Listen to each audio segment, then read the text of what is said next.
పక్కన పెట్టి దేవునికి ముందుగా ప్రాధాన్యత ఇవ్వాలి. అలాగే మన ప్రవర్తన విషయంలో మనం జాగ్రత్తగా ఉండాలండి.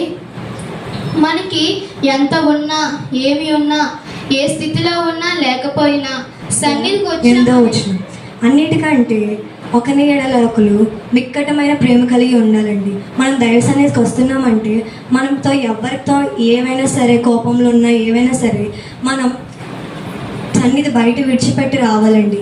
ప్రతి ఒక్కరితోని లోపల చూసుకున్నట్లయితే చెడ్డ వాటిని అసహించుకొని మంచి వాటిని అయితే హత్తుకోమని దేవుడైతే మనకి సెలవిస్తున్నాడు.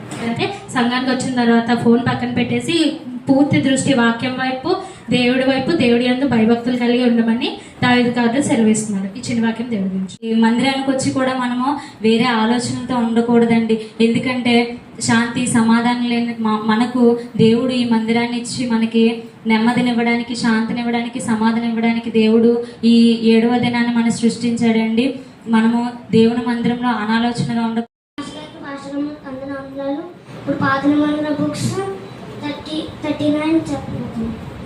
ఆదికాండం, నిర్గమకాండం, లేవికాండం, సంఖ్యాకాండం, ద్వితీయోపదేశకాండం, యెహోషువ, న్యాయపతులు, రూతు, మొదటి సమూయేలు, రెండో సమూయేలు, మొదటి రాజులు, రెండో రాజులు, మొదటి దినవృత్తాంతాలు, రెండో దినవృత్తాంతాలు, ఎజ్రా, నెహెమ్యా, ఎస్తేరు, యోబు, కీర్తనలు, సామెతలు, ప్రసంగి, పరమగీతాలు, యెషయా, ఇర్మియా, విలాపవాక్యాలు, యెహెజ్కేలు, దానియేలు, హోషేయ, యోవేలు, ఆమోషు, యోబద్య, యోనా, మీకా, నహూము, హబక్కూకు, జెఫన్యా, హగ్గయి, జకర్యా, మలాకి.